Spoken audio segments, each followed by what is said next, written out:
a gente tava falando aí com o Carlos Ruas sobre os outros evangelhos que não entraram na Bíblia. Sim. Porque assim, a gente consegue verificar facilmente que houve uma seleção quando a gente compara a Bíblia cristã, a Bíblia evangélica com a Bíblia católica. Sim. Né?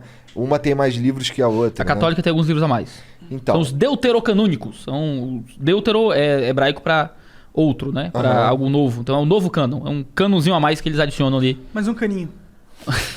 Tipo isso. Então, e aí a gente chegou a falar sobre os manuscritos do Mar Morto. Sim, é excelente, cara. Evangelho falando, acho que é não sei de quem, de Maria Madalena, de que todo ano é super interessante, requenta um que todo mundo já conhece e diz descoberta nova. Então, tem o texto que diz que Jesus, na verdade, que Judas era o melhor amigo de Jesus. Tem muita coisa aí. Cara, eles combinaram. Esses textos são muito conhecidos, assim. Eles não são... Por mais que hoje em dia fale-se muito, sempre volta, a gente não tem descoberta nova desse tipo de texto há muito tempo. Né? E esses textos são conhecidos. Você pode comprar em qualquer lojinha bíblica, apócrifos e pseudoepígrafos. É um tomo desse tamanho com seleção desses textos, sabe? Pra quem quiser conhecer. Eu li boa parte deles. O Novo Testamento tem muito. Acho que tem 108, sei lá, uma coisa assim. Apócrifos? Da última vez que eu lembro, da última vez que eu vi. Que geralmente são documentos de autoria falsa, chamado pseudoepígrafos. É alguém que escreve dizendo que é Paulo, mas o texto é do século III, sei lá, sabe? São textos falsos, geralmente de comunidades gnósticas. Tem o agnóstico, né? O cara que não sabe. O gnóstico acreditava na salvação via conhecimento, um conhecimento cósmico, sei lá, um negócio assim. Caralho, foi uma das primeiras heresias que o cristianismo combateu no século I e II. Ah, é? As epístolas de João lidam com esse tipo de ideia, mas um pouco primitiva. Conta mais sobre isso, sabe algumas... Como foram essas heresias aí? O gnosticismo vem muito da... Eu tenho que ficar lembrando que vocês são... Não, vocês são um teste pra minha memória. Porque é tanto parênteses que, meu Deus, se eu consigo voltar. Se não voltar, não tem problema. Tudo bem. Não, é que eu fico angustiado. Me dá um negócio se eu não voltar, sabe? Tá. Eu não durmo. Se eu um dia assistir o negócio e ver que eu abri e não fechei, eu digo, não! Quer terminar? Eu lembro dessa pergunta. Qual era? Sobre as heresias, primeiras heresias aí. Pronto, lembra da parte das primeiras heresias. Bom, Deixa eu falar do cânon que tu perguntou. Tá.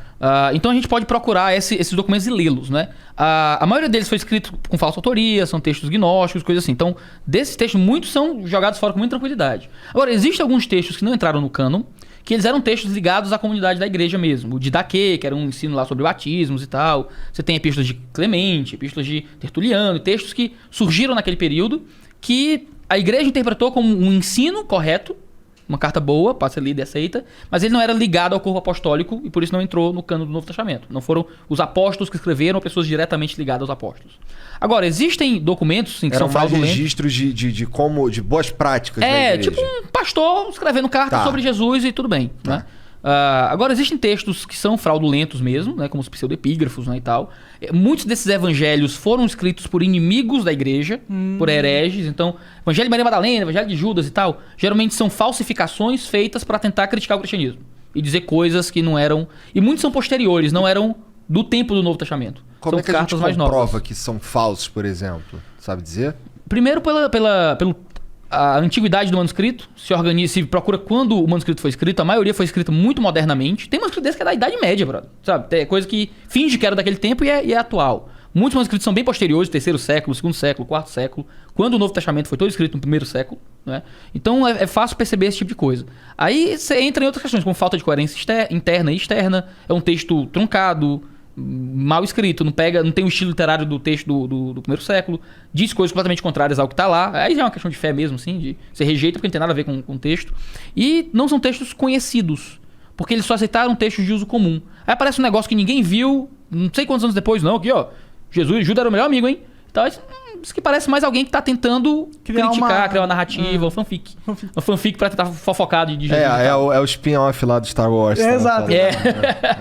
É tipo isso, alguém comprou os direitos e tá tentando fazer, já que é domínio público. Esses documentos aí não tem a abundância de cópias. Não. É algo que foi rejeitado pela igreja, não teve tanto copista.